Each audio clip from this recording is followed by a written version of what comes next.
මම කව විශේෂ බලකාය ලෝකයේ ඉදිරියට ගෙනියන්න අපේ රාජ්‍යජේසිරි මෙතෙතුමන් කරපු කැපවීම. ඒ වගේම තමයි තවත් කැපවීමක් කරපු පුද්ගලයෙක් ඉන්නවා.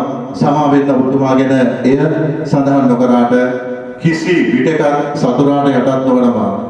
ග්‍රන්ථයේ නිර්මාතෘ කර්තෘත්වය කවුද? අපේ ජෙනරල් හරේන්ද්‍ර රණසිංහ මැතිතුමා දෙන්නක් පොළසන්නාදයක්.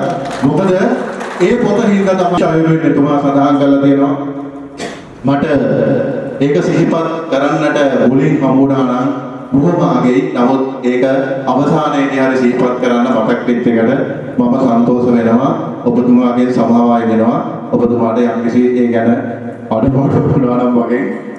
ඉතින් මෙවැනි දේවල් අපිට තවත් දේවල් තියෙනවා. තවත් රස විඳින්න අපි ඒකට කාල වේලාව තවත් තියෙනවා. අපි ඒ ගැන බලමු. නමුත් එනවසරේදී මේක සංවිධානය කිරීමේදී ඕගොල්ලන්ගේ මම කිව්වා වගේ උනන්දුව උත්සාහය කැපවීම ධෛර්ය භාවය අපිට අත්‍යවශ්‍යයි.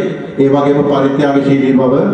ඉතින් ඒ නිසා ඒක අපේ මේ සම්බන්ධතාවය දිගටම පවත්වාගෙන යන්න අපි ඒ සඳහා WhatsApp group එකක් නිර්මාණය කරලා තියෙනවා. ඉතින් මේ WhatsApp group එකේ ඔයගොල්ලන්ගේ අදහස් දැන් දාන්න පුළුවන්.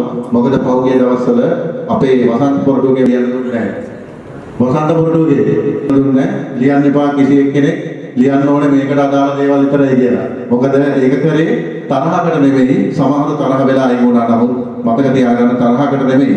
මෙන්න මේ අවස්ථාව නිර්මාණය කරන තමයි එතුමා ඒ දේ කරේ. ඉතින් ඉදිරියට ඔයගොල්ලන්ට අවස්ථාව තියෙනවා තමුන්ගේ අදහස් දක්වන්න. මොකද අදහස් යෝජනා චෝදනා වලින් තමයි යම් කිසි දෙයක් නිර්මාණය වෙන්නේ. යම් කිසි දෙයක් නැවතත් නගා සිටවන්න පුළුවන්. ඉතින් ඕගොල්ලන්ට මම ගෞරවයෙන් ආරාධනා කරනවා මේ අවස්ථාව අපිට උදා කරන්න.